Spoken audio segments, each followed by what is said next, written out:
Good afternoon, everybody. It is wonderful to see you. Thank you so much for coming. My name is Stephanie Plunkett, and I'm Chief Curator here at the Norman Rockwell Museum. It is actually our thrill to introduce you to Between Worlds, the art and design of Leo Lionni, which is the first major American retrospective dedicated to the art and design work of the visionary modernist designer and children's book illustrator Leo Lionni. As the old distinction between fine and applied art came up for lively reconsideration after World War II, Lionni emerged as one of the international design community's most prominent pathfinders and bridge builders. Idealistic and globally minded, he was a citizen of the world who sought to establish a visual vocabulary to unite people across generations and cultural boundaries. We are honored to present work spanning the breadth of Lioni's career, which lasted about 6 decades, from the 1930s to the 1990s, including graphic designs and advertisements, art direction for Fortune and Print magazine, art and stories for beloved children's picture books, and personal paintings and sculptures inspired by the wonders of nature. We're extremely grateful to our exhibition co-curators, our guest curators, Steve Heller and Leonard Marcus, who are here to speak with us today, for their exceptional scholarship and their depth of understanding, which has brought tremendous meaning to the exhibition. I'd also like to thank Annie Lionni, the artist's granddaughter, an exceptional steward of Lioni's personal art and artistic legacy, who has generously shared insights and collections that have brought our subject to life. Though they couldn't travel from Japan to be with us today, I'd also like to acknowledge the work of catalog essayists Kyoko Matsuoka and Ayami Morozumi for their enlightening writings examining Lioni's personal work.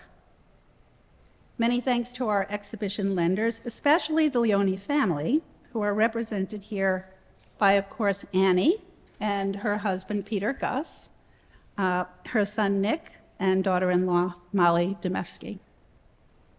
Catherine Foster Anderson, who is the daughter of Lioni's esteemed editor, Francis Foster, has made access to never-before exhibited objects from her mother's personal collection, which you will see on view.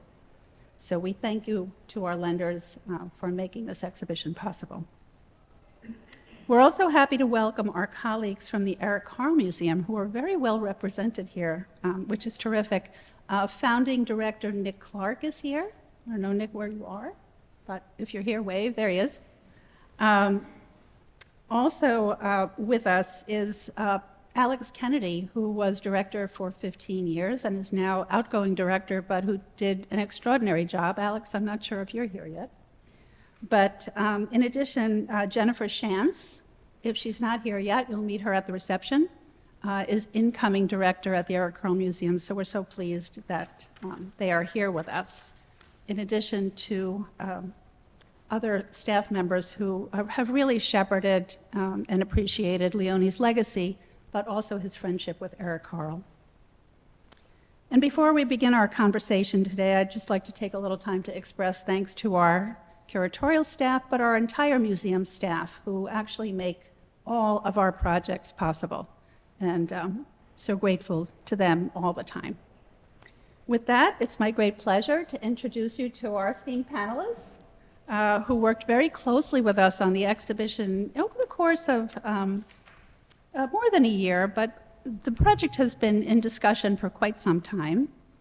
And the idea was launched in Annie's heart and brought to us by Leonard Marcus and Steve with a wonderful proposal that our entire staff just embraced and knew would be fantastic.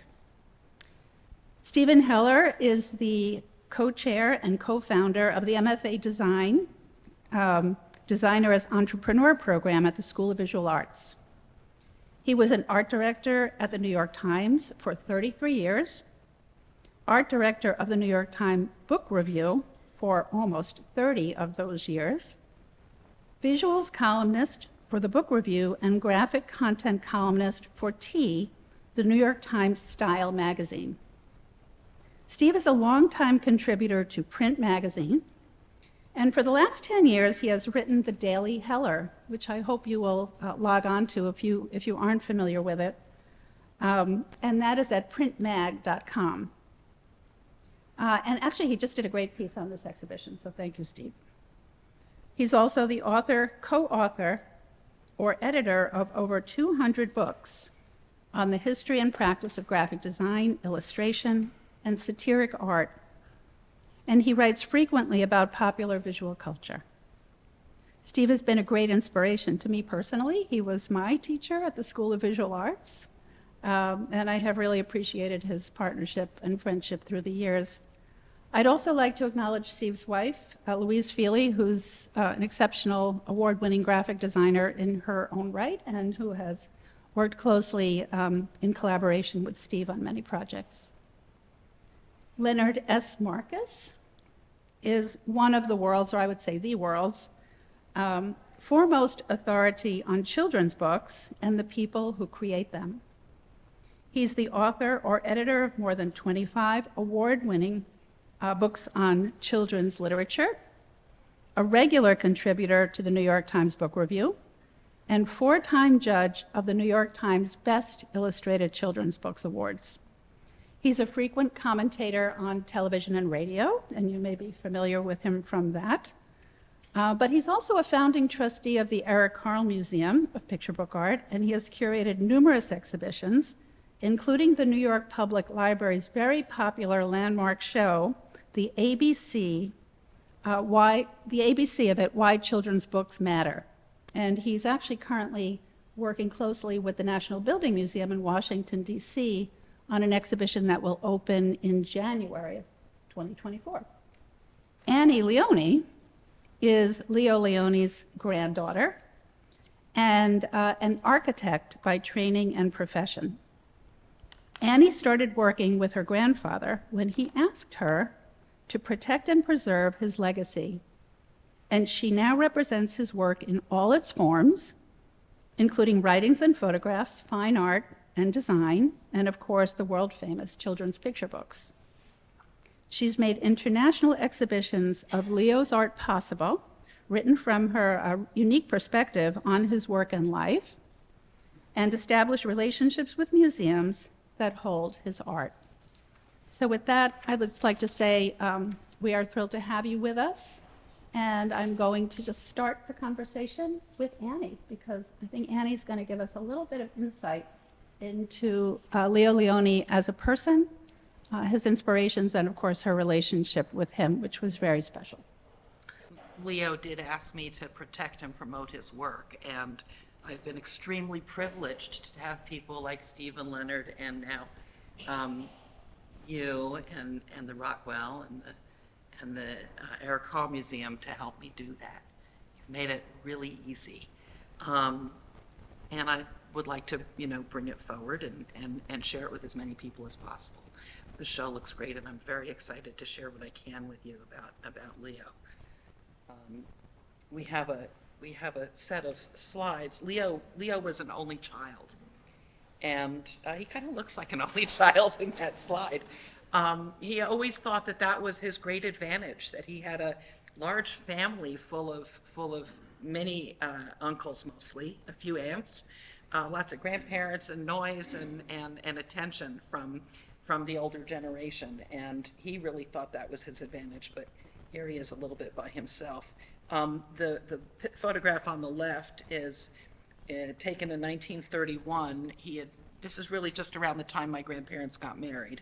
That's Nora and Leo. And then the photograph on the right is taken, I believe, in the house that ultimately became their home, but I think it was before they remodeled it, a house in Tuscany where they lived, probably in the 70s. This is an interesting photograph. I suspect, this is me and my brother and my grandma, and I suspect that it was taken perhaps the weekend that Little Blue and Little Yellow was written. We were in Greenwich with them for the weekend, And we were just around that right age. Leo spent years developing a theme. He would have an idea and then try and weave it through all of his media, his painting and his children's books and his graphic work. They all affected each other, and that was really my big interest in doing a show, a comprehensive show on Leo's career. That he'd always kept these professions separate from each other, because he felt that, a gallery owner may not take him seriously if they found out that he was doing books for children. And he sort of felt that in all of his different careers, tried to keep them separate, but they all influenced each other a lot. And you'll see in some of the work that profiles and faces, masks, different versions of faces are a theme that runs through it. And it's in the children's books, and it's in the graphic design, and here it is in what he called art with a capital A, his profiles. This is a picture that I believe I took. Maybe Peter took it, but I think I took it. So Leo at this point was a year older than I am today. This is in his.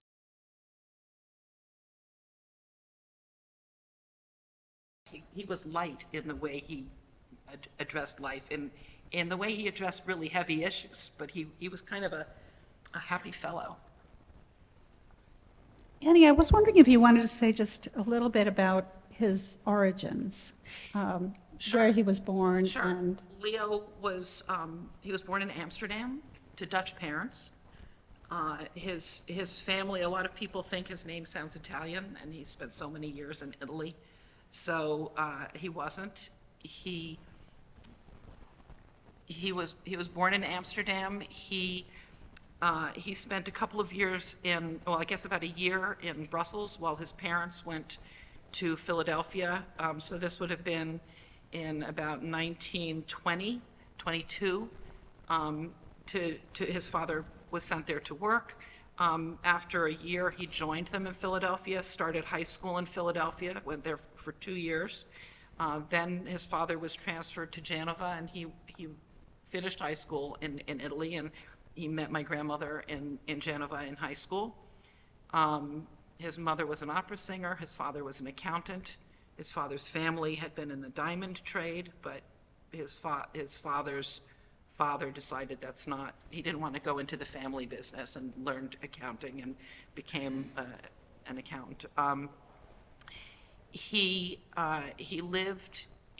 spent a year in Switzerland in school. His father wanted him to be a businessman. He wanted to be an artist. I think the way he solved that problem was by going into advertising. It brought those two things together. He went back to Italy. There was some back and forth in Holland and then back in Italy. My grandparents married when my father was 6 years old. Italy was the first school that stopped allowing Jews in school. First country that stopped allowing Jews in school.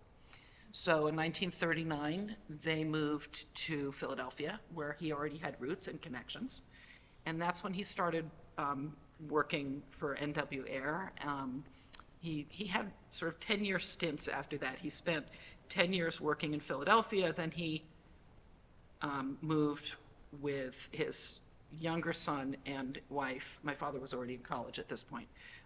Moved with Paolo and Nora to Greenwich and started working for Time Life, and was there for about 10 years and retired, so-called retired, because he never stopped working, but left Time Life in the very early, like 1960, 61, and moved back to Italy, where lo and behold, he did more graphics work. He worked for Panorama, and he hadn't really planned, I think, on working in that capacity. He wanted to paint, but it drew him in. The first children's book was done a couple of years before he left the States, and he really liked seeing it in the window of the bookstore. And he did about a book a year for the next 40 years. So he was prolific in that. At a certain point, they started, the house they lived in Tuscany became too difficult for them to spend the winter in, so he started spending winters in New York, where he had a huge amount of feedback for his intellectual side.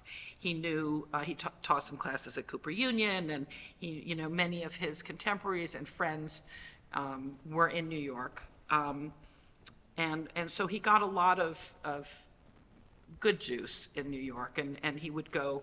I always say he had the mind of an American. He had the heart of a Dutchman, because he really never let that go, and he had the soul of an Italian because he loved the senses of Italy. He loved the smells and the sounds and the flavor of Italy. But so he would spend half the year in New York in the wintertime, and they would spend half the year in Italy, divided it right down the middle. And he did that for the rest of his life. And in fact, my grandmother continued to do that, until she was in her mid to late 90s. Thank you for that beautiful introduction. And he spoke 5 languages, as I understand it. Oh, he spoke a whole lot of languages.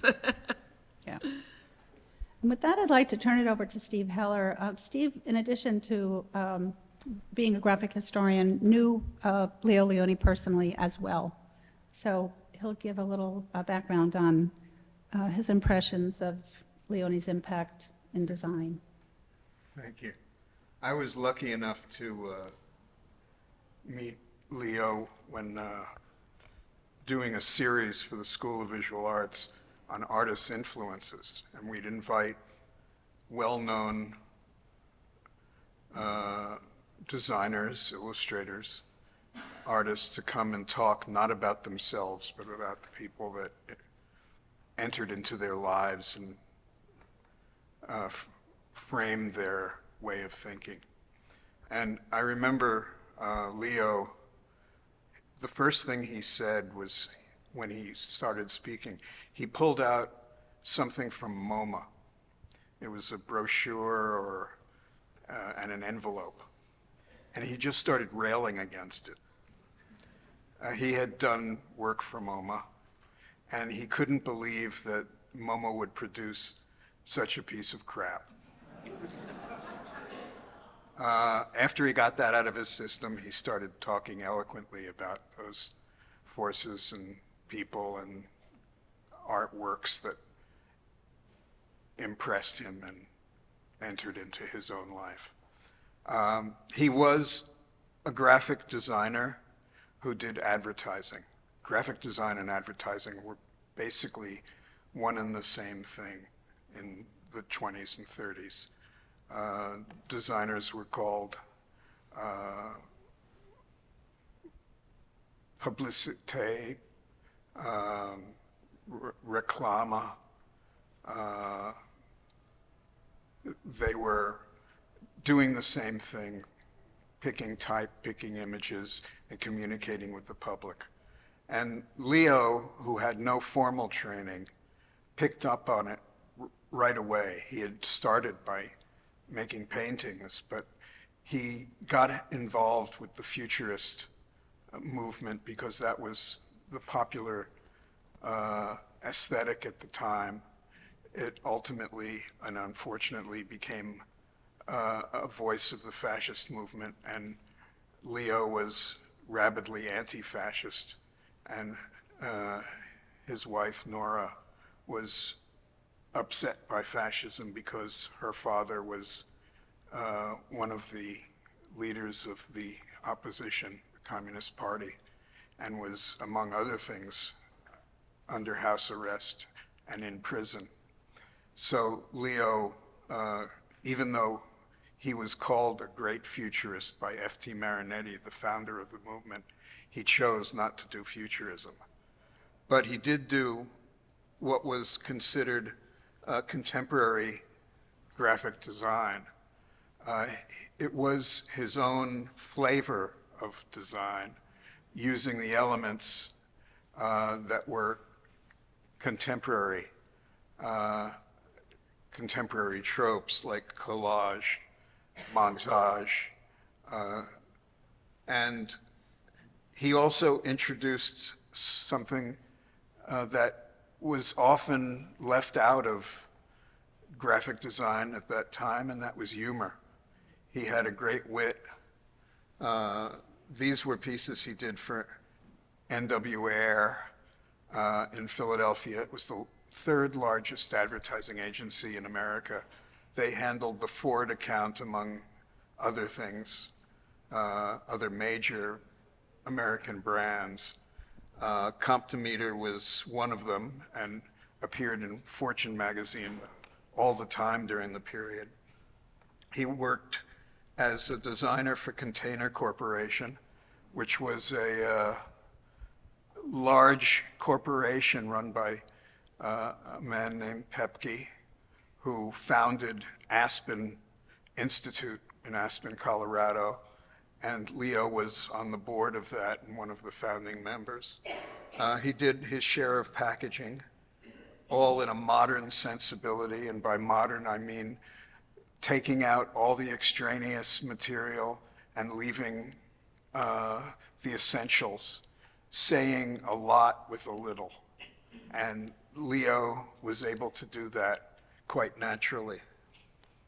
For the Office of War Management, he produced a series of posters, Keep 'em Rolling and Keep 'em Building, and one of them is in the show. It's great to see it live and in person. This is a method of montage collage that was very popular in the late 30s, early 40s. It was influenced by Russian constructivism, the Bauhaus, and other modern movements in Europe before the axe fell in Europe.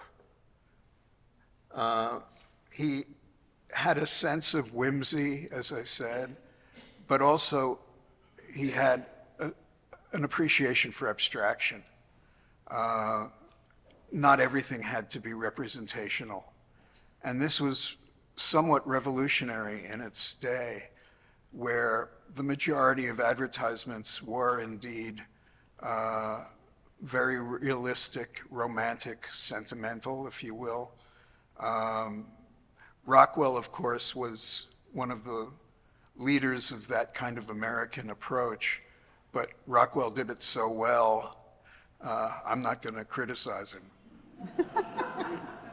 Especially being in the room with those two paintings in the background.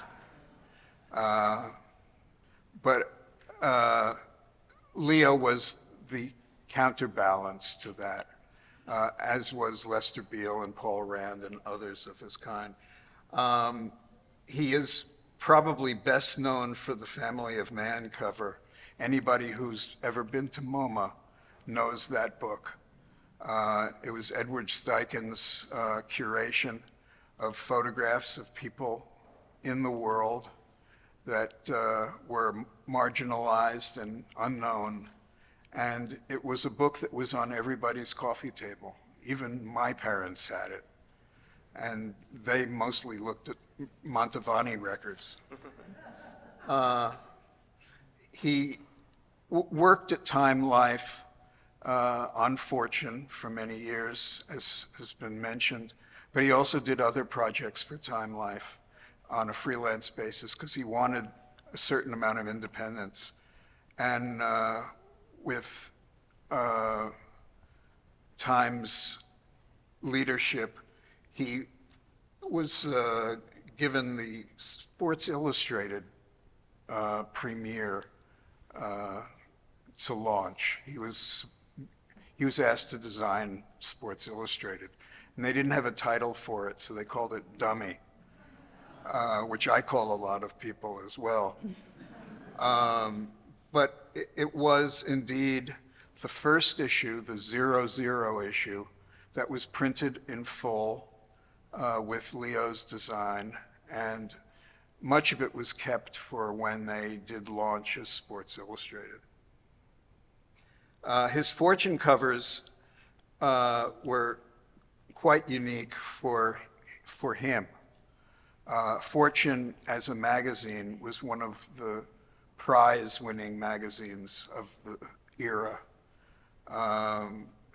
When it started in 1930s, early 1930s, T.M. Cleland was the designer and created this monument to capitalism.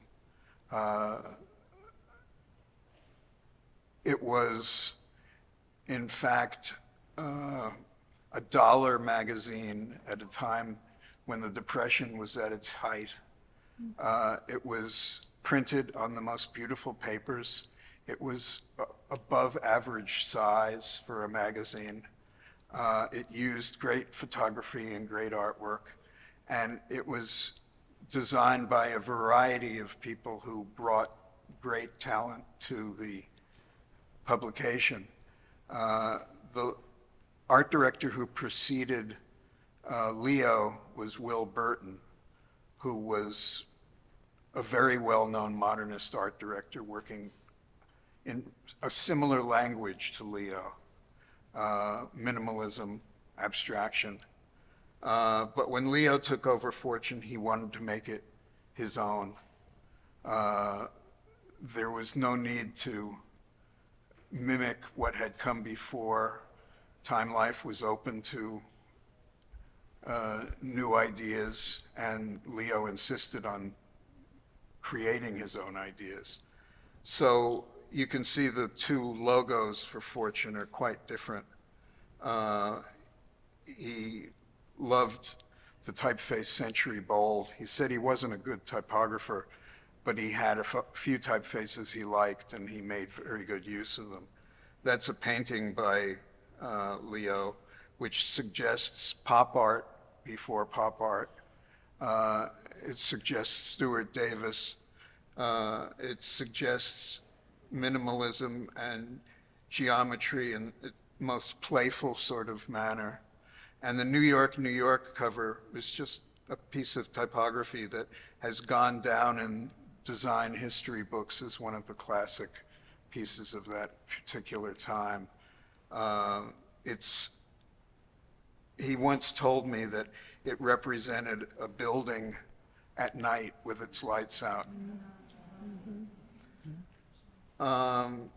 He was also the art director and co-editor of Print Magazine, which I've worked for 40 years and am now part owner of its online operation. There is no more print. I like contradictions in terms. So whenever I say print, nobody knows what I'm talking about. But Leo had the magazine for about a year, and he injected it with sophistication and on all levels, both contemporary and historical. He made a big case for Italian design, historical and contemporary. And he played with typography in ways that I don't think he ever thought he could do in other publications that he worked on. That other piece, the Graphiste cover, which is in the show, jumps a little ways into the future of his work, where he made a point of drawing pebbles. He loved pebbles on the beach and used them in his artwork, actually making art out of pebbles, but also drawing these very detailed renderings. He was quite the renderer. And again, without real tutoring, without schooling, he was able to bring these images to life. And that's Graphiste, which is another design magazine, well-known one.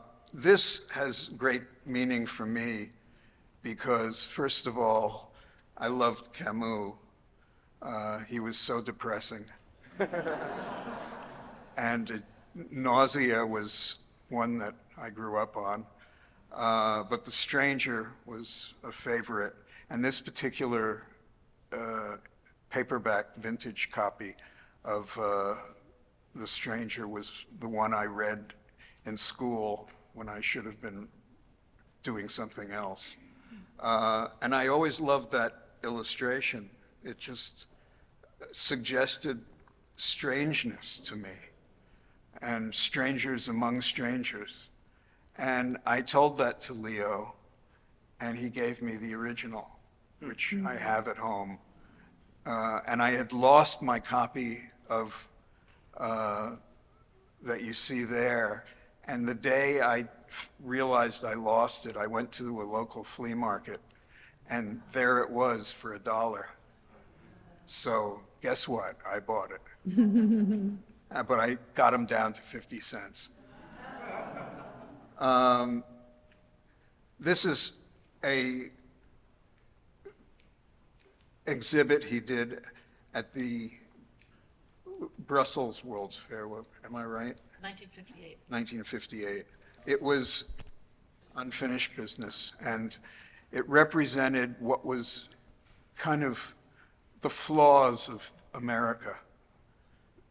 It was a sober view of American exceptionalism in an unexceptional way.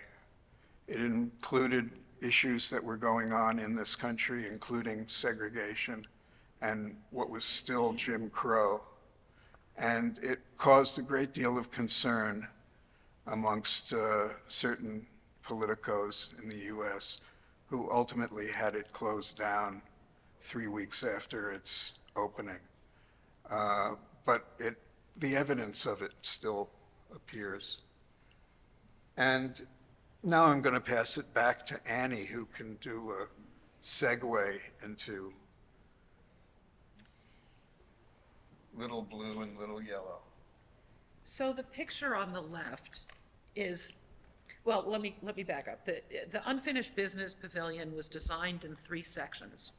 The idea was, let's expose our flaws so we can't be criticized at the World's Fair. The pavilion was designed in 3 sections: the problems, what we're doing about it, and the goals. The goals, the problems were basically urban blight, the environment, and segregation. Guess what? We're still dealing with some of those. The very final image inside the pavilion is the image on the left with kids playing Ring Around a Rosie. And it took up the whole wall. And it created quite a stir. There were some politicians from the South who felt that it did not show the US in its greatest way. And they posted a sign under that photograph that said, "This does not express the opinions of the United States." Well, I went to get 57, I think, slides that Leo had taken at the World's Fair from some people who had borrowed them for a book they were doing. And she referred to this photograph as the kids were playing Ring a Roses. That was kind of a weird way of referring to this game to me. And I brought the slides home, and this is probably about 10 years ago now, 8 or 10 years ago. I brought the slides home, and I tossed and turned that night, and I was trying to think about where I had seen that game referred to in that way. Well, Little Blue and Little Yellow has these characters playing Ring a Roses. And I thought, well, that's where it's referred to in that way. And sure enough, the copyright for that book, it comes like 6 months after the exhibit is shut down in Brussels. And there's a sort of well-known story about how Little Blue and Little Yellow came to be. My brother and I were on a train. We were ruly, or we were not so unruly, but he was trying to entertain us. He tore pieces out of a magazine and told us this story. I know that story is true, but I consider it the unimportant story. What I consider the important story is that book came out 6 months after the show in Brussels was shut down, and I actually believe in, I have to say, this is my opinion, Leo never told me this, but I believe that all of Leo's books came from shutting down that pavilion. They were all about community. They were all about, an individual dealing with a group. They were all fables, how to get along. So I think that's a more important story. Thank you. Leonard, would you like to step in and talk about his relevance as a picture book artist? Yeah, well, I think in the experience that Annie just described, Leo recognized that the audience he most wanted to work for was the audience that would make the future of the world, and that was children. So he never thought of making children's books as a trivial activity. He actually thought of it as doing the work of society and the work of the future. He had not really planned on making children's books. In fact, when he left Fortune, his initial idea was to finally get back to making art for art's sake, which relates to the impulse that he had when he discovered art making as a child, the pure joy of making things. So he was sort of diverted by this experience and led into a new career as a picture book artist and author, and the making of something like 40 books for children, one a year and sometimes even more than that. He experimented with style and looked for different ways of telling stories. As Annie said, he was a fabulist, and it seems not an exaggeration to say that he was the Aesop of our time, able to distill home truths about humanity and the relationship of the individual to society that could be understood by the youngest people in the audience and appreciated by the rest of us too. We saw in that cover from Graphese from 1982, his exquisite graphite drawings of pebbles. These drawings were done almost 20 years earlier for what was going to be his second children's book after Little Blue and Little Yellow, and ended up being his third. I think he was finding his way, and he thought that one of the achievements that a children's book could have would be to slow time down for children and to have them look more closely at the most ordinary things in their own environment, and to, by doing so, to daydream and allow their imaginations to run more freely. This is a very strange picture book. I urge you to have a look at it sometime. He actually said, looking back a few years later, that he wasn't sure that it really was a children's book, but he was just defining that term for himself at that time. This became the second book that was published. It's called Inch by Inch, and it's a more recognizable kind of story. It's a trickster tale about this little inchworm who has to find a way to outsmart these predatory birds that he keeps encountering, and eventually does. Also, Leo was bringing to bear the full weight of his expertise and inventiveness as a graphic designer, here by having the sort of wonderful joke, in a sense, of presenting a bird as being so large that it couldn't possibly fit on the page, even of a large formatted picture book. I would, if I can sort of project myself back to when I was 4 or 5 years old, I can imagine just feeling blown away by that concept. That a picture frame could be too small to contain the image that an artist wanted to represent it. This is another book, Tico and the Golden Wings, another style. I mean, what you find in, I think, some of the best picture book artists is that their work is not about style, it's about vision.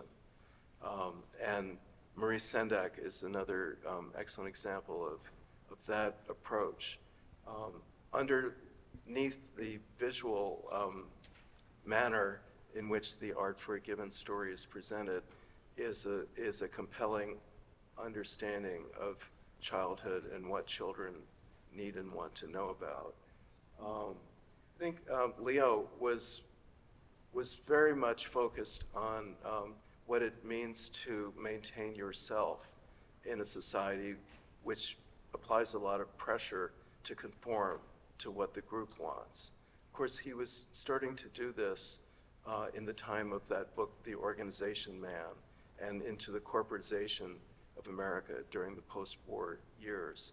And so it was a theme that was really on everyone's mind, and he was finding a way of talking about it to people early in their lives when there was a chance that they could be influenced and could learn, in fact, to change their own minds about things. Tico is an outsider bird at the beginning of the story. He doesn't have wings, and the other birds like him, or are they patronizingly tolerating him? But Tico has the dream of having golden wings, and his dream comes true. And suddenly the other birds think that he's better than they are and begin to resent him. So it sets off a very sophisticated chain of reactions having to do with the way an individual who's a little bit different from everyone else is accepted or not by the group.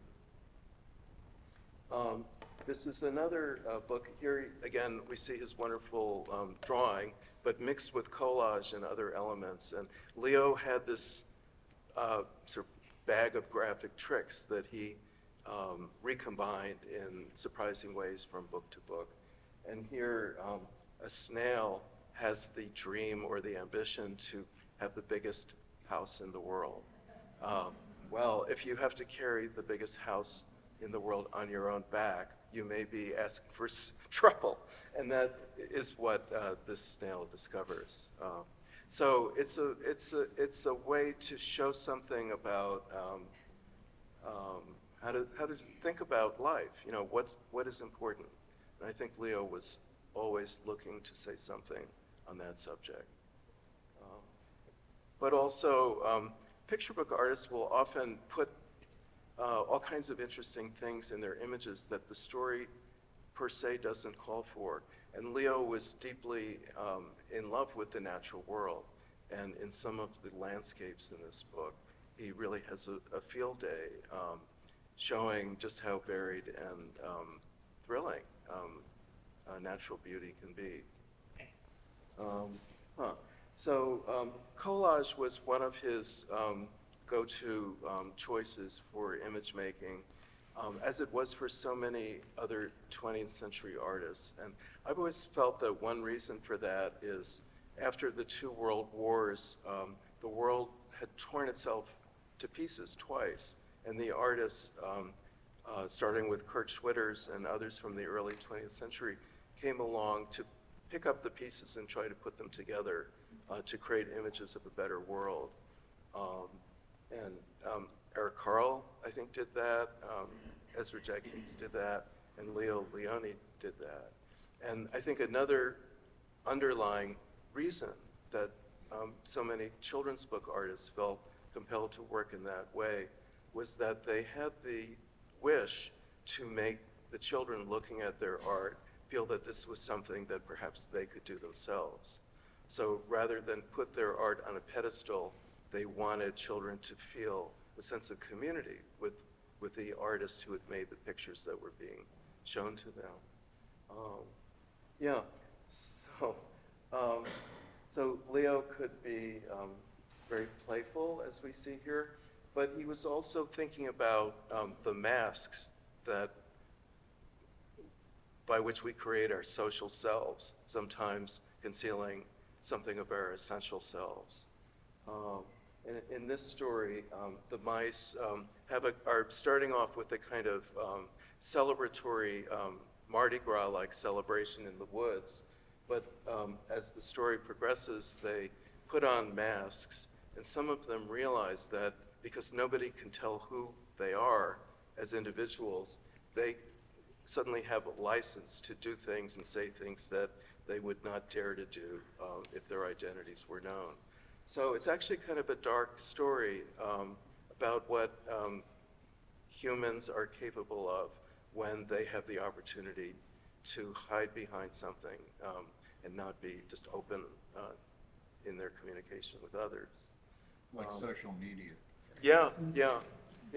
I think, it's Leo was, as we've heard, started as being an advertising artist, and he landed in the children's book field. But when you think about it, those two kinds of image makers have quite a bit in common. They both need to communicate a message quickly to an audience that may not have a long attention span, and they need to get to the point.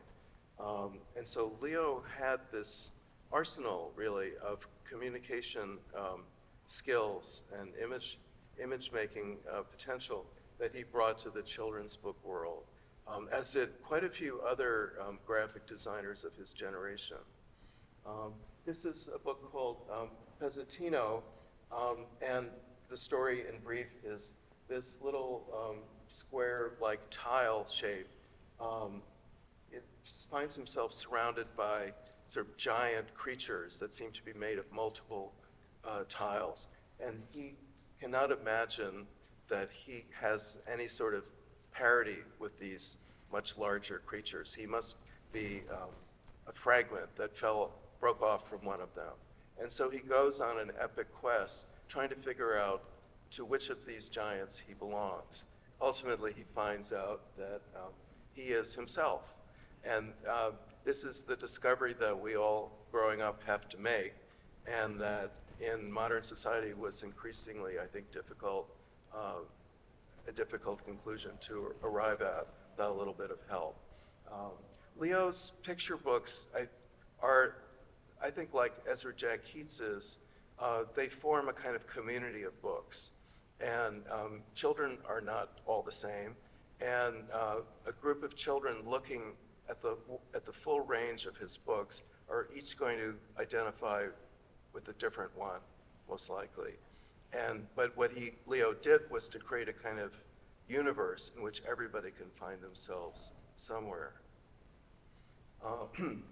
Just as another example, Cornelius is a crocodile who decides, sort of idiosyncratically, to get up and walk on his hind legs, unlike any other crocodile you are likely to encounter.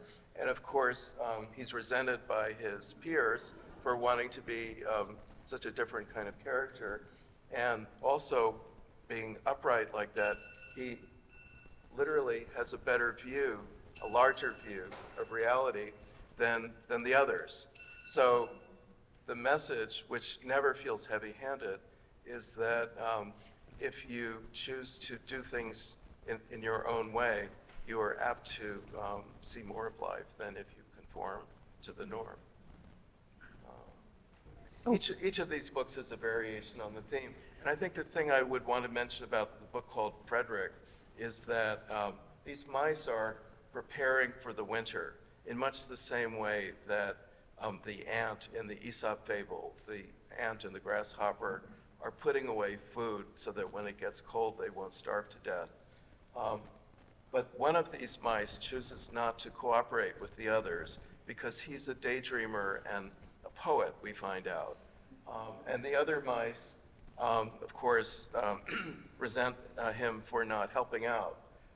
In the Aesop fable, the ant survives and the grasshopper perishes because he was a fool. In Leo's story, it takes a very different turn. And when the mice are all gathered together in their cave-like dwelling, waiting for the cold to pass, they become lonely and bored. and who can satisfy that essential need of the human soul, but the poet who has stories to tell and songs to sing.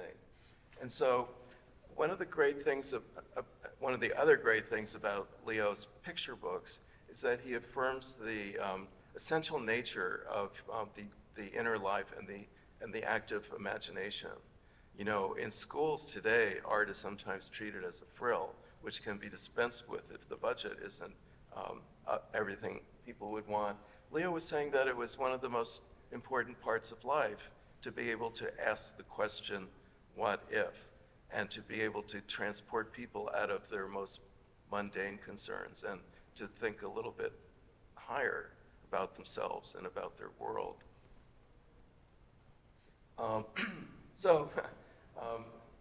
You can see how inventive he was. And in this is a kind of meta book about two rabbits, one made from collage, the other made from line art, who literally, as art is supposed to do, come to life and meet each other and engage in a rather amusing conversation throughout the course of this book. And finally, Matthew's Dream is another one of the books in which a character finds that first looking at art, appreciating it, and then making it yourself can be richly rewarding for yourself and for everyone around you. And one point that I think was very revealing for me was that Leo Lionni was not a professionally trained artist. He really came to it in a very interesting way through his family. I don't know if you'd like to comment on that, Leonard or Annie. Well, his uncle was an architect and taught him to draw. He spent a lot of time in museums copying paintings as a child. And two of his uncles were art collectors, weren't they? Yes, And they were collecting, step-uncles, yeah. the most advanced kind of art of the decades when they were living together. Outside his room, he had a Chagall.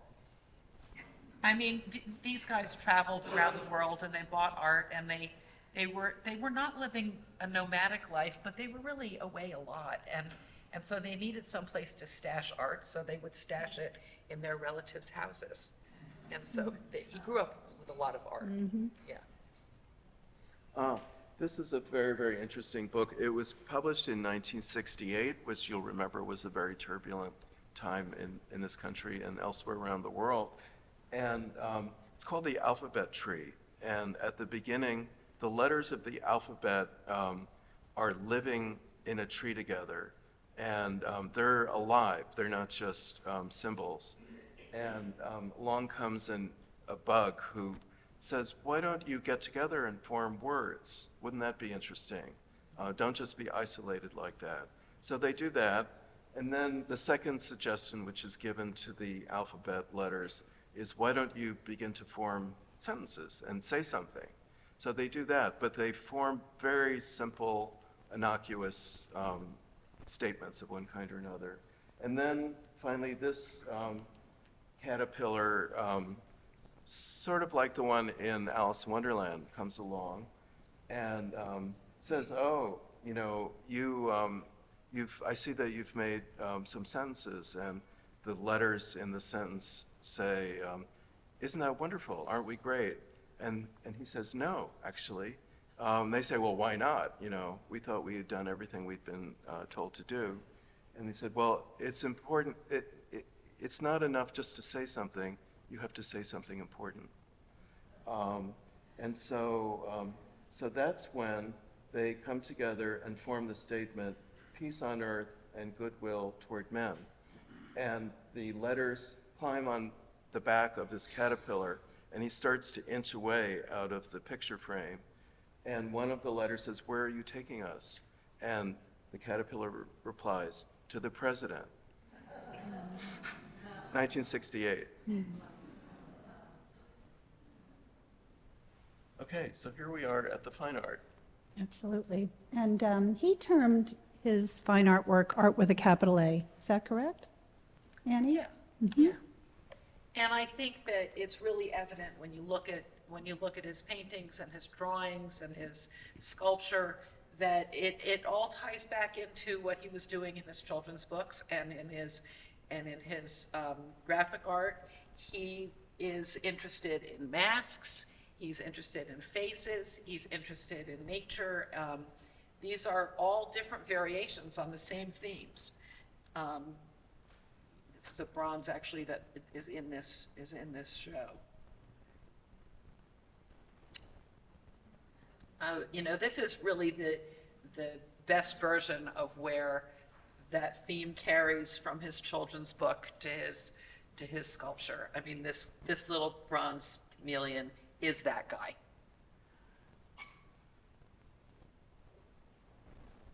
And this is, you know, it's Pezzettino, and it's swimmy, and it's, you know, the cover of several books that he designed. And I think that is our last slide, but it is exciting within the exhibition to be able to see those links between all of the aspects of Leo Lioni's work, much as you've described so beautifully. So thank you for your comments. I'd love to open any questions to the floor or comments.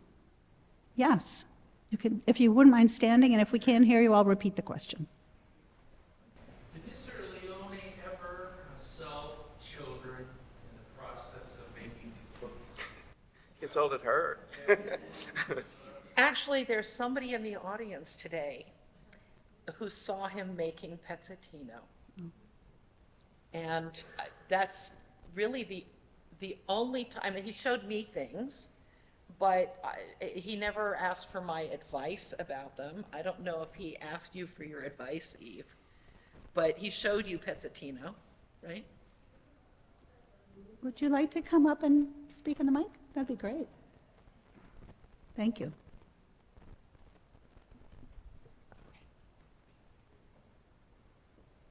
Hi, everyone. He was in the process of moving little pieces of paper around on his drafting table.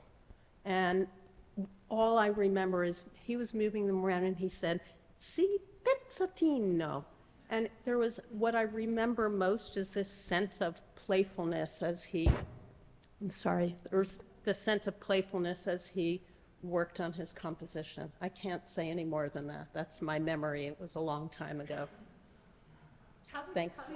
How did you get to see that? We were teenagers, you know, when we were going to stay with the grandparents. Thank you so much for sharing. Other comments or questions? Yes, Magdalene. I just wanted to ask it's a little bit of a technical question, but you mentioned montage and collage. Can you explain the difference? Well, collage is taking cut bits and pieces and gluing them together. Montage is a more photographic process of blending, of combining two or more images together. Leo used the collage method more than the montage method, but for advertising, trying to make fake reality, he used montage. It wasn't always negative fake reality. Thank you. Other comments, questions? Yes. I'd just like to remind us that in 1997, the Getty Foundation did a study and came to the conclusion that people with arts training made better business people because they could see the nuance. And so I think that I would hope that we could get some of the deciders to embrace that idea that arts are in fact a very important part of our social cultural fabric. Thank you, Nick. That's a, And obviously, Leo Lionni is a paradigm of that. thank you Well, it's for that interesting important point. You say that because there are corporations that spend a lot of money on art. So having it in a business environment must have some pushback as well, or influence. Yes, Don? Ms. Lionni, two parts. How large was the firm there wasn't a firm in Tuscany. He just lived there. What sort of personality? So, Leo, I was telling somebody this earlier, Leo really didn't like conflict very much. But as it turns out, he kind of put his foot in it a lot. And I'm not sure how that came to be. He had a strong sense of right and wrong. And he shared that. It personally and professionally and politically. He was never afraid to share that, even though he was kind of a mild-mannered guy. He was playful.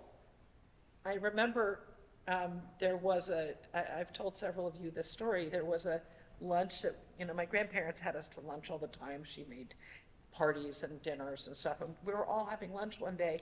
And at a certain point, my grandfather just started peeling the skin off his hand. And we all looked at him with concern. It turned out to be a slice of prosciutto that was stuck to his hand. So, and you can see, certainly in the graphic art and in the children's books, there's a lot of humor in that. And you'll see it as you walk through the show. If I can add, with the mice, there was an episode in my own home where our son was 2 years old or so, and Leo came by for a visit, and he brought one of his mice, because he would keep, as is shown in one of the cabinets, a toolkit of ears and noses and tails, and they were all glue sticked so you could piece them together. And he started putting a mouse together. And we have a photograph, which I wish I could show you, of our son hanging over his shoulder, awestruck, hypnotized. I wanted to hire Leo as the nanny. But it was just such a generous act. It's one thing to go visit somebody at home and bring a bottle of wine, but to bring a mouse? We had him come to our daughter's preschool class and read some stories. And he was pretty elderly at this point. And it wasn't until we got home and we looked at the videotape when we realized that not only were kids climbing all over him, but there was one who was picking his pocket.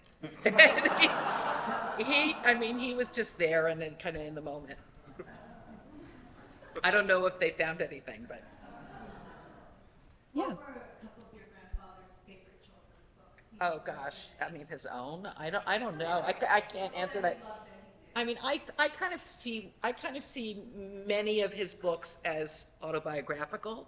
He was certainly Frederick. He was certainly Swimmy. Swimmy has two themes going. Swimmy is, we all recognize, a book about, working together, but it's also very important to Leo. It was very important to Leo that there be people in a community with vision. And so that was Swimmy also. And he felt, and he was that guy, and he was, his parents wanted him to be, a businessman, and not a doctor, a lawyer, a businessman. Any of those would have worked. He wanted to be an artist, so he was Matthew in Matthew's Dream. Any of them, if you look at them, really, he was those guys. Yes. Did he have an opinion on his contemporaries, like Stephen? Did he hang out with you, tell you how great Laser was or how bad? He liked Steve a lot. Or, Leonard, did he say anything about Carl? Did he have any interesting opinions about his? Oh, well, Leo was a mentor to many people, and Eric Carle was one of them, in the sense that when Eric returned from Germany, where he had been educated in 1952, came to New York, apparently one of the very first things he did was to go to the art director's annual exhibition, where he saw work by an artist or designer named Leo Lionni and singled that designer out as someone he wanted to meet. So he then made an appointment to see Leo at Fortune magazine, and came with his portfolio, and Leo was very impressed, picked up the phone, called the New York Times, and basically got Eric his first job in New York in the the promotion department of the Times. So I am going to guess that he did that for a lot of other people, but he certainly did it for Eric Carle. But I'd like to add to that, Leonard, that what Eric did is he got the phone number for Fortune magazine, as Eric said, the only phone number I've ever remembered, Justin 61212, and he calls, and who the hell picks up the phone but Leo Lionni? So it was an incredibly good fortune at play. And he was very generous about other designers and illustrators. There was a very collegial group of people that would hang out at times at the Art Directors Club or the AIGA. And he had very close ties to people like Massimo Vignelli, who presented him his AIGA medal in a very tearful but joyful ceremony. And Glaser and Quast and others were certainly part of his pantheon. We have another question. Having taken on sort of the moral responsibility of educating future generations through the illustration of children's books, did he ever express a satisfaction with what he had achieved? Was he aware of the impact that he had? Oh yeah, he loved seeing Little Blue and Little Yellow in the window of a bookstore. That was a really big deal to him, and I think great impetus for him to go on. There's another question. Yes, please. I'm just wondering if any of his books are now on book ban. Well, there have been several. And actually, I don't know if it's still on the banned book list, but a number of years ago, Little Blue and Little Yellow was on the banned book list in Venice. And actually, there was a big talk show once a week in the evening on television that, everybody watched in Italy. And the fellow who was the host of that talk show was so infuriated when Little Blue and Little Yellow was banned in Venice that he read it on the air, and we sold a ton of copies. And so I think there are two reasons why it was banned, I suspect. One is I think there's, like in the United States, there's a lot of anti-immigration in Italy. And this book is about, these colored characters all kind of working it out together. The other one that I think is really pretty interesting is that in Romance languages, when you translate blue and yellow, they're both boys. So I kind of think that's another reason it may have been on the banned book list. The mayor said it was because it didn't present family values. So, that was the most recent incident, but there have been times one of the books was banned in Arkansas at one point in the 70s, I believe. There have been books banned in Leo's books have been banned in other places as well, yeah. Well, I'd like to just comment that recently when our staff did a walkthrough of the exhibition, one of the things that was very clear was that the messages inherent in Leo Lioni's work are still extremely relevant. And I just wonder if our panelists might comment upon why they are so and what you see as his continued legacy. Well, I think they speak to cultures across the world. They don't have to be the same culture. They're just human values. So they speak across cultures and they speak across ages, not only one decade to the next, but one individual's age to their parents' age, to their grandparents' age, I think that's one of the reasons they have lasting power. Obviously, they're just really good to look at, but I think they relate to people in general, and so I think that's their lasting power. And my goal is that, well, I think you guys have done, both of you and you have done an extraordinary job with this show, and my hope is that it travels everywhere, so everybody can share it. Absolutely. You know, I mean, you know, fables often use animal characters as a way of allowing the reader to look at themselves from a distance. It's less threatening, and it has a fantasy element that provides a kind of enticement to continue reading. So I think Leo was a master of telling stories that had a point, but were open-ended, were not prescriptive. You never feel you're being lectured to in one of his books. And what he did was, in a sense, to hold a series of mirrors to people and to allow them to find themselves somewhere in the mirror frame. And anthropomorphism has been a tool of the artist, the satirist, the commentator for so long. It's a way of avoiding